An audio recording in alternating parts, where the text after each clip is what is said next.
So, remember when Elon Musk bought Twitter?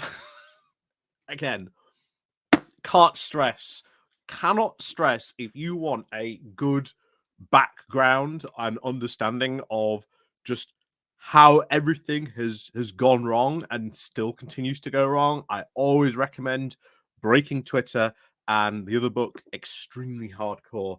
Very, very good books about Elon Musk buying Twitter and sort of the immediate aftermath. However, of course, we know that stuff has been going continuously wrong since then.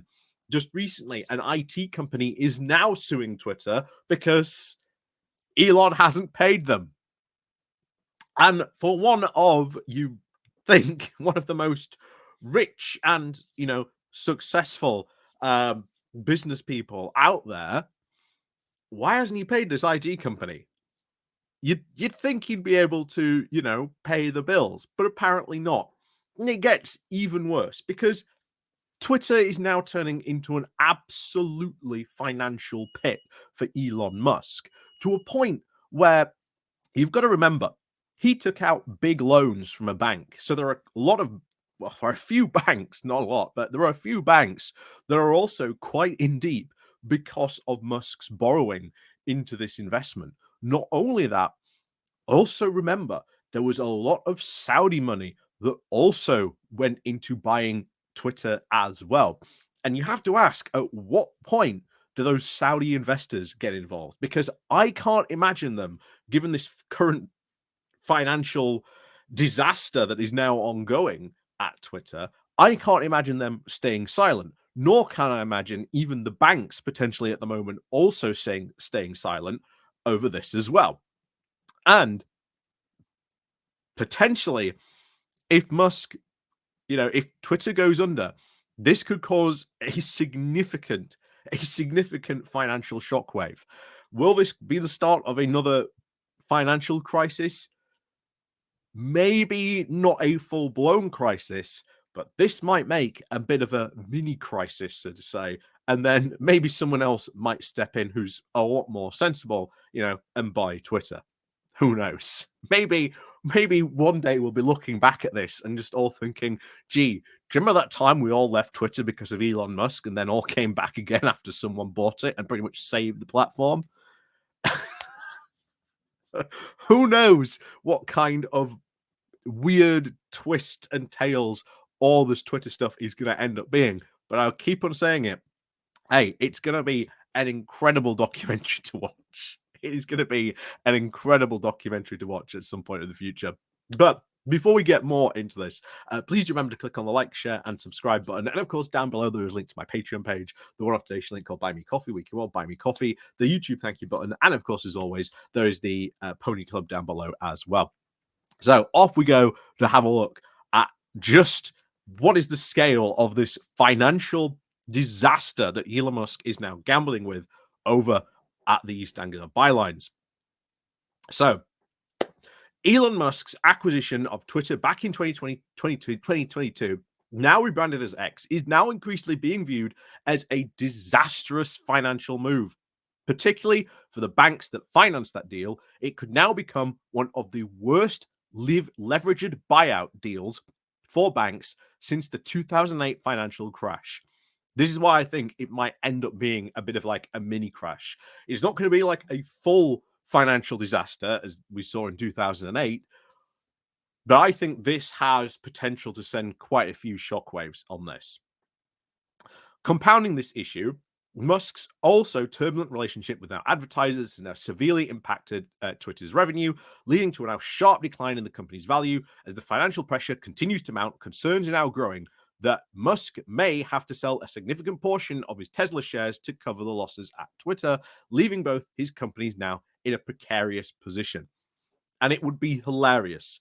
It would be hilarious if Musk ends up having to sell those Tesla shares, and then someone comes in and then takes over Tesla, because he is going to have to sell a significant portion of his Tesla shares. And bear in mind, a lot of Musk's fortune does come from those Tesla shares. So it would be hilarious if not only to try and stabilize Twitter, he sells his Tesla shares and then loses overall control of Tesla. Because I can see Tesla being looked at by a lot of other business people thinking, gee, the Tesla brand is actually really, really good. And there's some good, interesting technology there. But Musk is just not the person to, shall we say, continue running the company.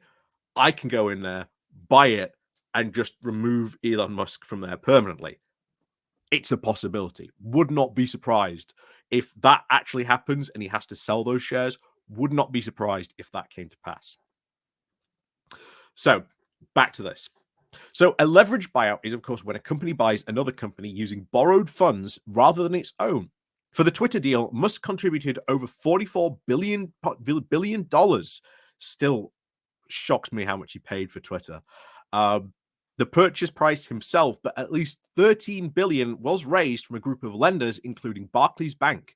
This was necessary because Musk had sold a significant amount of Tesla stock, which might have otherwise impacted Tesla shareholders very negatively.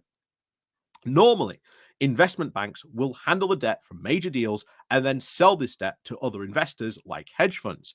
However, the timing of the Twitter acquisition back in October of 2022, just as borrowing costs were then rising and the poor financial condition of Twitter made it hard for banks to actually find buyers for the debt.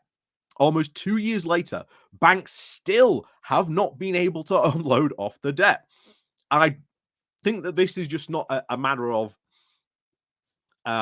finding it hard and the poor financial conditions. I think that is also down to Elon Musk as well. I think he has made that Twitter stock, that Twitter debt so toxic that they are now, or at least people in the financial world, are now so worried that if you buy that, you ain't going to get a return off it. And that is a death knell for big companies. And it could be the first time in a long time we see a big, major tech corporation go under. So back to this. So they still haven't been able to offload the debt, which is now tying up their resources and now limiting their ability to handle new deals. And according to PitchBook LCD, a report by the Wall Street Journal, no leverage buyout debt has actually lingered on a bank and balance sheets this long since the collapse of Lehman Brothers in 2008. Think about that. That debt has been on these banks' balance sheets for that long. And you have to wonder, if we are seeing stuff like this going on, it's had that debt for so long. At what point do these banks really start to move, really start to get agitated about this? I don't think they're going to be sitting around too long with that, especially when they've had this debt on their books for quite a while. So because of Twitter's debt, Barclays' senior mergers and acquisition team have now seen their annual bonuses slashed by 40% last year, leading to now a significant number of resignations among senior staff. But reports from last October did reveal that Musk was now in ongoing discussions with the bankers to now restructure the debt for now better financial terms. But these negotiations have now reached a standstill. Gee, I wonder why. And it is unclear if Twitter is now currently meeting its debt payments, but at least one bank has now indicated the situation is now impeding their financial results. At what point, as I just said a moment ago, do these banks actually go in and take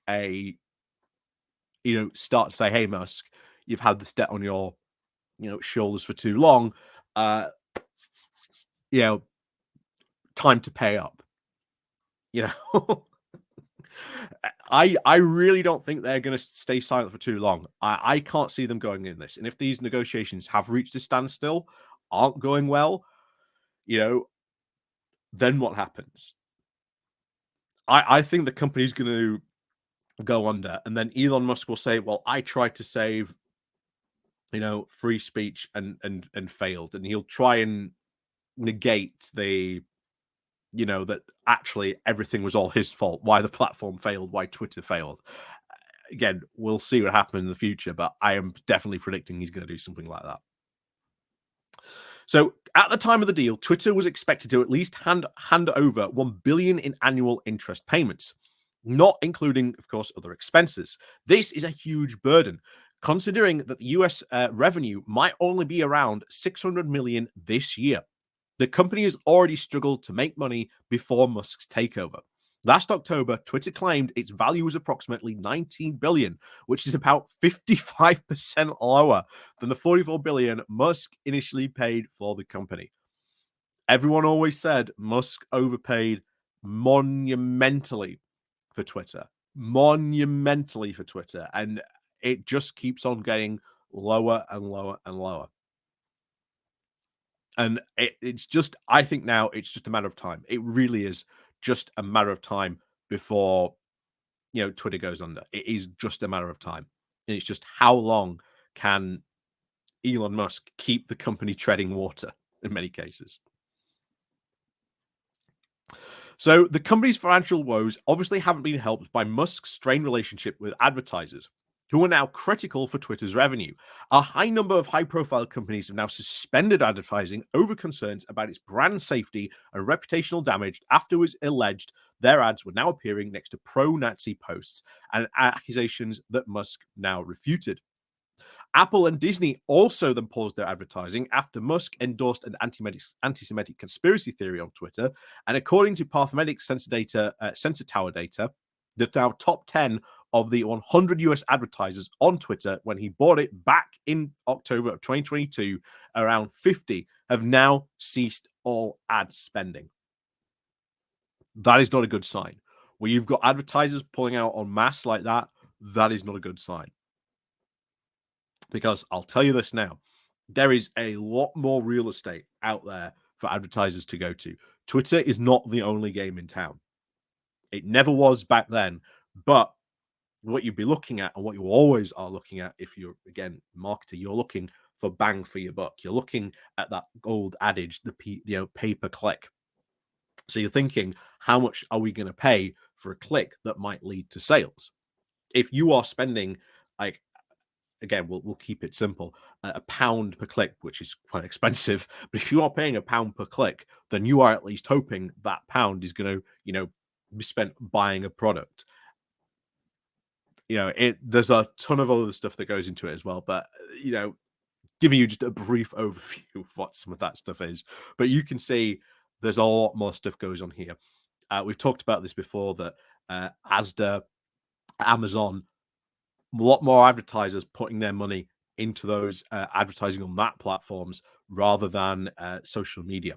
But still, social media, still a lot of places where people will advertise their products as well. So where were we? Yes, back to this. So Musk then has then filed another strange plot twist earlier this month. Twitter then filed a lawsuit against a group of advertisers and, of course, major companies, including Mars and Unilever, accusing them of violating antitrust laws and orchestrating an illegal boycott on the site, which has resulted in significant financial losses for the company. Again, God, that lawsuit's going to be funny. That lawsuit's going to be funny. It will either get thrown out almost immediately, or it will go to trial and we will get some hilarious stuff from it. Trust me, we'll get some hilarious stuff. Musk also still may find a solution for Twitter's financial difficulties that they are now causing concern, though, for Tesla investors. Recently, Halter Ferguson, of the Financial, did warn that Musk might need to sell at least $1 to $2 billion worth of Tesla shares to cover the financial issues over at Twitter. As the fallout of Musk's Twitter accusation continues to unfold now nearly 2 years on, it is hard not to see a sense of irony in the situation. That was once now to be touted as a bold move to revolutionize social media has now instead turned to a cautionary tale of overreach and miscalculation. Banks are now stuck with toxic debt, advertisers are fleeing in droves, and Musk, who was once seen as invincible, is now grappling with the very real possibility of having to liquidate his Tesla shares to try and salvage the wreckage of Twitter. For those who watched with skepticism as Musk charged ahead, there is now a very bittersweet satisfaction in seeing the ongoing chaos that his impulsiveness mismanagement has now wrought. And I didn't look at this with skepticism. I was saying this even back then. This is going to turn into a disaster. I didn't know it was going to turn into this type of disaster, but I did say this is going to go wrong very quickly because Musk has no idea how to run a social media company. No idea at all. But this once now valued tech genius now faces the very real consequences of his hubris, and the financial world is now watching with a mix of disbelief and, for some others, a very wry smile. And the financial world will kick back at some point. It will. The financial world will absolutely kick back. You cannot leave these banks who you are now affecting financially with that amount of toxic debt.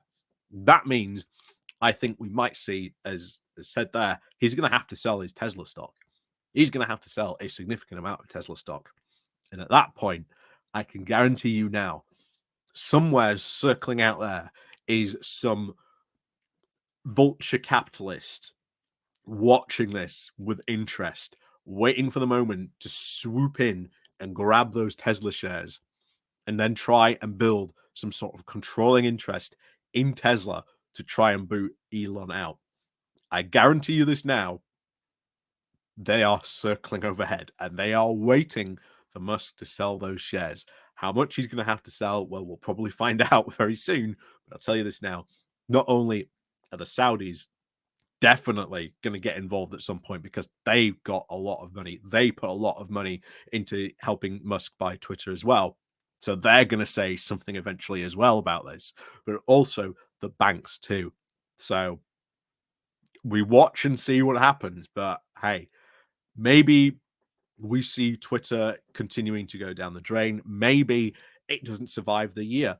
Who knows? Maybe Musk sells Twitter and someone else comes in and saves it. And we talk about, just as in Community, we talk about the gas leak year. Do you remember when there was that massive gas leak on Twitter?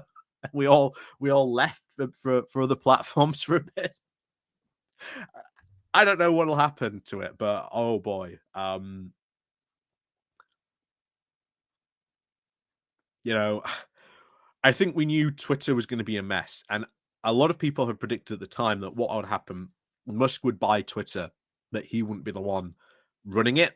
It would be someone else, and they'd sort of take over running it while Musk sort of focused on Tesla. That hasn't happened. Uh, Irina Yakarano, the current CEO of Twitter, doesn't seem to have any power. She was brought specifically in to Twitter into that position to sort of re-win advertisers. That hasn't happened. Instead, she had to do that weird hostage video, telling you why apparently advertisers has been attacking you, the users. How that works, I don't know, but there you go. Anyway, as always, let me know. Do you think we are seeing the end of the gas leak period of Twitter? Who knows?